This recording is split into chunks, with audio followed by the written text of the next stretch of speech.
Welcome to Horns of a Dilemma, the podcast of the Texas National Security Review, which is a partnership between War on the Rocks and the University of Texas at Austin.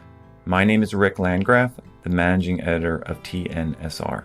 Our guest today is Mauro Gilli, who is a senior researcher at the Swiss Federal Institute of Technology in Zurich.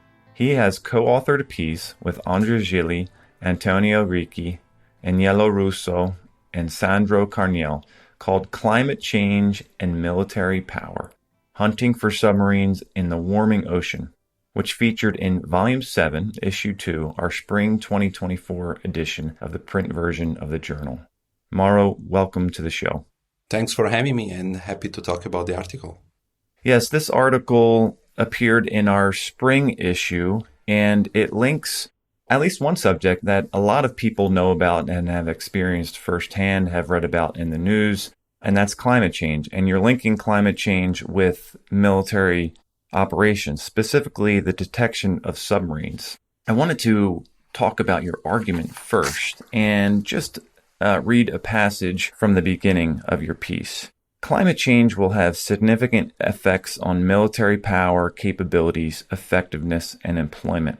And yet scholars have paid little attention to this topic. So to address this gap in the literature, you investigate the effects of changing ocean conditions on anti-submarine warfare.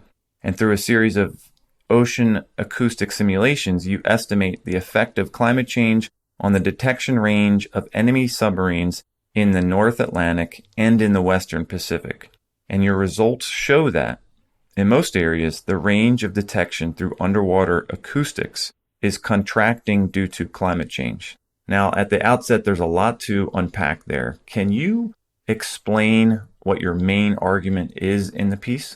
Yeah, absolutely. And thanks again for this opportunity. Very happy to talk about it. So I would say, let me be complicated, and I'll say three main arguments we advance in the paper. So the first is the one you've already very well summarized. That is, we were curious to understand whether, and if so, in which direction and to what degree climate change affects military power in general, and specifically the detection of submarines. The reason being that from underwater acoustics, we know that patterns of underwater sound propagation depends on water temperature and water salinity, and because climate change is changing both of them, then there is reason to believe that climate change is therefore also affecting the range of propagation of sounds, which is critical for submarine detection. So this is the first main argument. The second argument is that we really wanted to understand the issue of submarine detection in light of an existing debate, at least in some corners, among some policymakers, policy analysts, and others who tend to believe that because of new technologies, new sensors, more advanced signal processing, and many more, submarines are going to become much easier to detect in the future, an argument that is generally called ocean transparency. So we wanted to look more into that and try to see whether something else was going on, given that, in fact, there is something big going on that is climate change. And the third argument, which in fact is only at the very end of the article, in the very last two paragraphs, and I'm happy to talk more about this later on, is more we use the argument to make a call for more truly interdisciplinary research. That is, we say that with our article, we hope to show the importance for analysts, observers, scholars to really draw from multiple disciplines, because this is a way we can really understand the present and possibly also the future. So three arguments that you really present in this piece. The first one, let's talk about that a little bit. This term, underwater sound propagation, what does this mean exactly? Can you break this down a little bit? Sure, absolutely. So sound, as we're very familiar in the atmospheric domain, travels through different distances depending on different conditions. So anyone who has been on a cliff by the sea knows that in the atmosphere, so you might be in the cliff and there is strong wind, and therefore the friend next to you might not be able to hear you even though you're very close. And this is attenuation because of the environmental conditions. For this reason, in the atmospheric domain, we do not use, for the most part, acoustic detection because it's not very effective. I'm saying for the most part because people might know that Ukraine, for example, has relied on acoustic sensors, but this is really a niche way to do it. Conversely, underwater, sounds propagate for very, very long ranges. This is something that Leonardo had understood more than 500 years ago. And this is the reason why, especially after World War II, but in fact, even before that,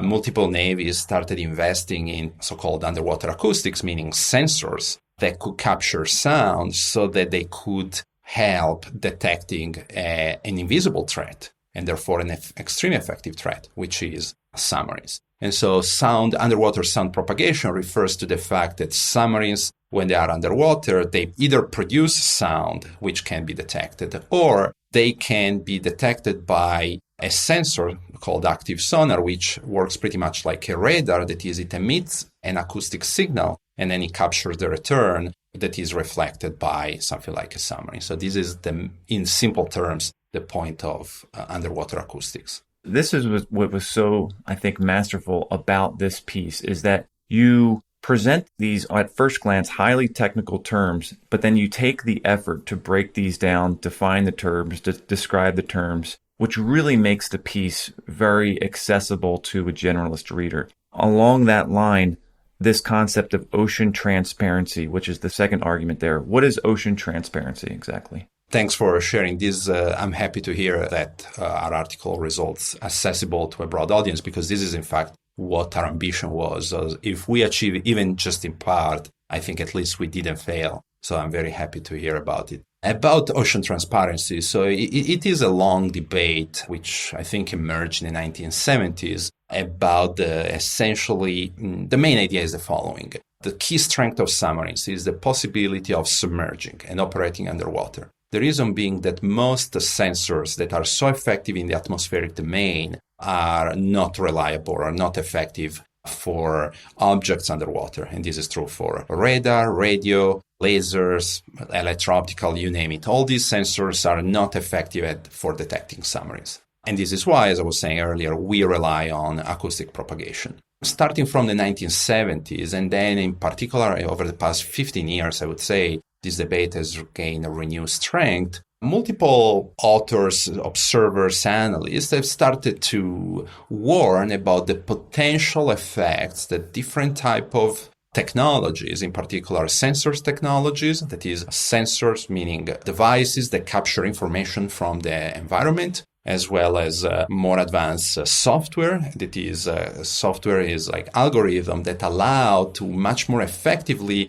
recognize different sounds and attribute them to different potential objects. So all these and other technological advances could significantly advance the effectiveness of anti-submarine warfare capabilities. That is, the set of technologies altogether that navies use to discover and detect and track and identify submarines. All these technological advances could significantly advance anti-submarine warfare capabilities to the point of essentially depriving submarines of their key advantage. That is, hiding underwater. That is, the stealth they derive from hiding underwater. And so this is the idea of ocean transparency, is that one day, and some people advance this argument, one day submarines will not be different from ships because they will be just very easy to detect against because of new technologies. And this leads me to a really second topic that I'd like to talk about. And I want to read a quick passage from the beginning of the article. You say that we argue that existing understandings about ocean transparency,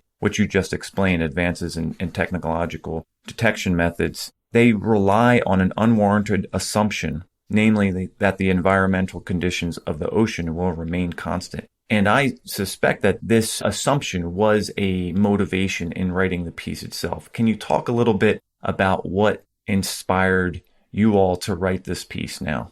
Thanks for this question, because it really allows me also to delve in topics and more like the personal curiosity or aspects that one, of course, does not have the opportunity to discuss in an academic article like the one we wrote. So the article essentially came up at a conference that was organized by one of the co-authors, namely my brother, who was at NATO Defense College. And so in one of the panel, there was one of the other now co-authors, Sandro Carniel, who is still at the Center for Maritime Research and Experimentation of NATO. And so he presented a paper on climate change and why it was very important. And I immediately afterward was making a presentation about submarine warfare. And by discussing, we just started to wonder whether anything had been written about the intersection of the two topics, namely climate change and submarine warfare. And I knew from my side, from an academic who has been studying for the past 15 years, submarine warfare, there wasn't much, at least I didn't know any work kind of focusing on this topic. And my now co-author, Sandro, is an oceanographer. He knew there wasn't anything from his side. And so that is what initially started the project, just a simple intellectual curiosity about studying something that was intuitively very important, but also to our knowledge had not been studied before. So that is really what triggered the whole project. And this piece it's been out for a few months now. It appeared in the spring 2024 edition of the journal. So it's been about at least 6 months. And it's gained some high-level attention at the highest level of international security and global affairs that we talked about at the outset. Can you talk a little bit about the kind of reaction and impact that this article has had so far?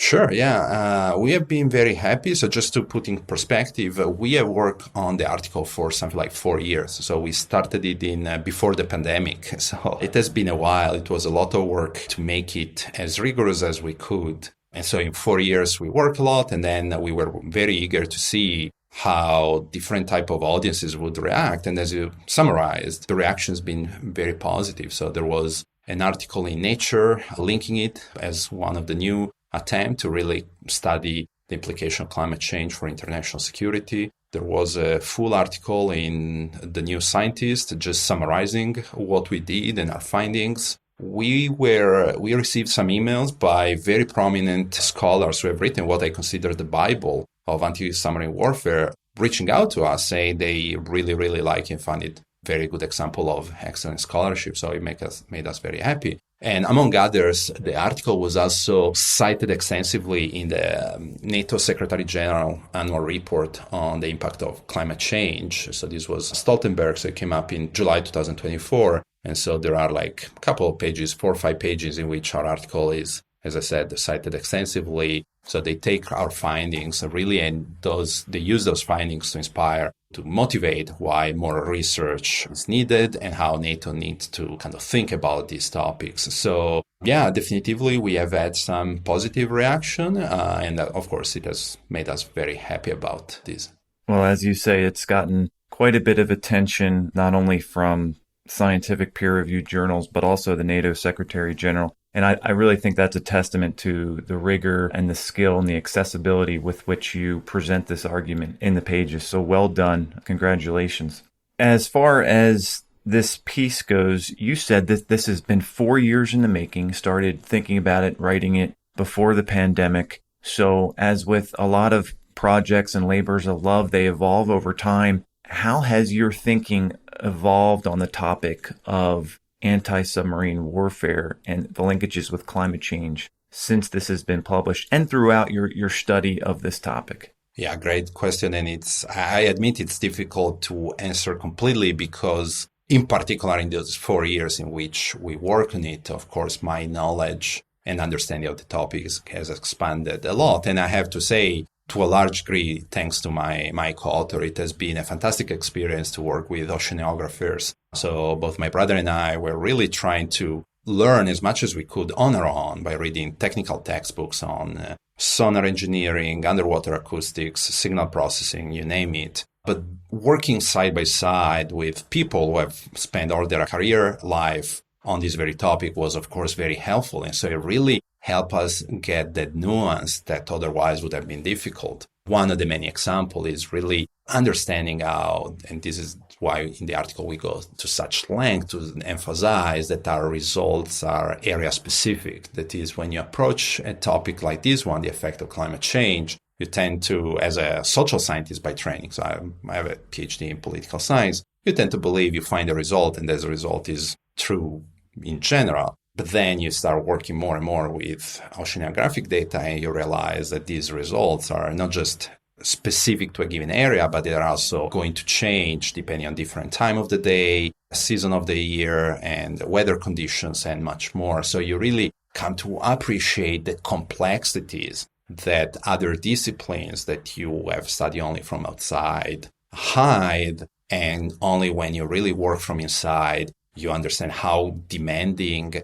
thinking about these problems at the policy level is, because policymakers really do not have these 4 years we had to work on these and to really understand the nuances. And so they have to face these very difficult choices and decisions on very technical topics and sometimes in very rushed time. So I would say this is definitively something that has changed, but I'm happy to talk more about those other aspects if you're interested in. Yeah, let's dig into that a little bit more, because one of the aims of social science research is really exploring whether or not your findings are generalizable to a broader universe of cases. And you look at a couple different areas, both in the North Atlantic and the Western Pacific. I'd like for you to explain those areas, tell us why you chose those areas first. And then I'd also like you to explain a little bit about the difference in those areas, whether or not detection would be more difficult in one area versus the other, and explain a little bit about how you did these oceanic acoustic simulations. Can you talk a little bit about those things? So first about the areas we looked at, well, that's the easy question. Namely, we just went for areas of high geopolitical salience. So the North Atlantic, we look in the area of the Bay of Biscay, in the high north near Greenland. Then we looked in the South China Sea. We looked at the Philippine Sea between the first island chain and the second island chain. And then we looked at the Sea of Japan, the Sea of Japan being the area of operation of North Korean submarines. So these areas, we picked them for, as I said, obvious geopolitical salience, because we wanted to study something that policymakers and anyone who follows international affairs would be interested in knowing the results. So that is easy. About the second question, about the generalizability of findings, that is a very important question. So that is exactly as I was anticipating earlier. These results, we emphasize it a lot in the paper, should not be interpreted as something, a general result, period. The results we have vary from area to area. In general, for 4 of these areas, that is the high north close to Greenland, the North Atlantic off the coast of France, as well as the Philippine Sea, we observe a decrease in the range of detection. What it means is that detecting submarines is going to become more difficult. Put it in very plain, simple language. Think about looking at the golf ball. When a golf ball is relatively close to you, you can see it. If it starts getting farther and farther, it becomes much, much more difficult to see it. And that range is going to be harder precisely because of which factors? Climate change, yeah. So the key, of course, so and then I'm going in the third question, I explain more the ocean acoustic simulations. To simplify, I can start from an effect that we observe in the oceans is called afternoon effect. That is, under some conditions, generally in the summer, in the afternoon time, sound is deflected towards the bottom of the ocean. The reason being that sound travels slower in cold water than in warm water. And sound will always tend towards areas in which it travels more slowly. So to use an analogy, consider you're driving a car and your left wheels are on the street and your right wheels are on mud. Your car will automatically tend towards the mud, the reason being because in that part, your car is slower. So for this, the same intuition is the one we know about how sounds travel underwater, meaning that it tends towards area where it's slower and it's slower in colder water. So because of the warming up of the sea surface in the afternoon times of a day, then sound tends toward colder water below and therefore will deflect towards the bottom of the ocean. And because of this effect, you might not be able to detect a submarine because of this so-called afternoon effect. One of the main intuitions is that climate change, by warming up the top layer of the ocean, is going to create something similar, and therefore a significant part of sound, rather than propagating horizontally, is going to be deflected towards the bottom of the ocean, and therefore some of it is going to get lost, and everything then follows. That is, the range of propagation is going to be lower, and therefore detection is also going to be more difficult. Apologies to the technical expert. This is doing violence to how things really work, but this is, I would say, an approximate summary that provides the general idea behind it. No apologies needed, because this is obviously a highly technical subject. but you present it in a fashion which makes it very, and I've said this before, but really accessible, digestible to a generalist reader. And that's what we try to aim for at TNSR. My final question is, what advice do you have for others that are looking into these same issues? And secondly, what areas of further research in these topics can you identify for other scholars? Those are very difficult questions, but it's very important that you are asking me. So I don't know whether I can provide a useful answer, but by simply asking them, hopefully you trigger someone else also to think about, and someone can come up with other and maybe better answers than I will provide. So I'll try. So the first is about suggestion of scholars or analysts. I would say the first is definitively studying these topics that require really detailed technical knowledge about other fields, require you to collaborate with someone from other fields. It's not possible, it's not feasible to think that you can jump in such a field and do an analysis that is rigorous, just because there's no way you can compensate for people who have 20, 30 years of experience working, in our case, underwater acoustics. So I would say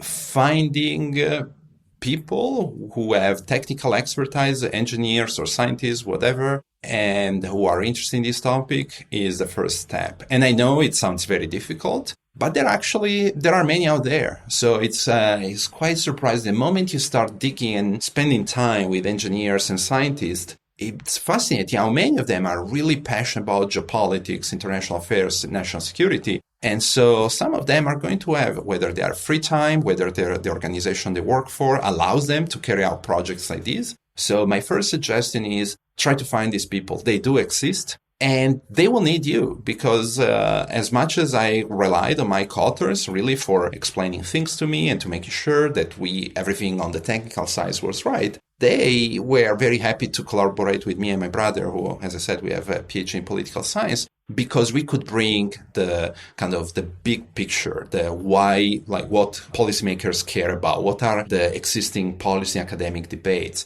So he made it for really a perfect overlapping match of skills and interests. So that is definitively the first suggestion I feel like sharing. The second is, and here is a more kudos, like thanks to you guys, is finding journals that are willing to take the risk on articles like this one, because these articles are very unconventional. So they cut across multiple disciplines. Therefore, many academics might not immediately see the value and might not be interested, or you never know. This research is potentially very high impact, but they are also very high risk. And so identifying journals like Texas National Security Review who are willing to consider this type of work, and then we were provided by the reviewers and the editors very, very useful feedbacks. This was extremely useful. And then, of course, the article gets published. This is absolutely fundamental, because if nobody published the article,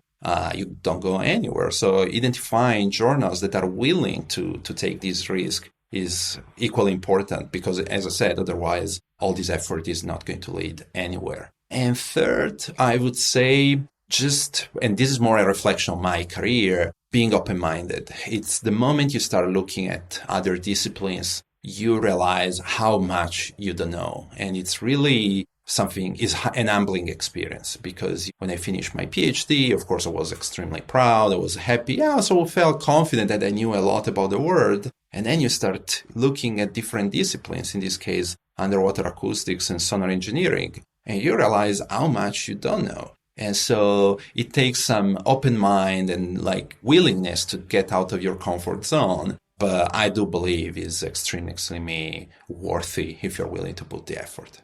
Well, that's very valuable advice. Thank you so much, Mauro, for joining us on Horns of a Dilemma today. It's been a real pleasure. Thanks for this fantastic 30 minutes. I'm very enjoyed it. And thanks to all the listeners for sticking with us. Thank you for listening to this episode of Horns of a Dilemma. Do not forget to read the Texas National Security Review, which you can find at tnsr.org.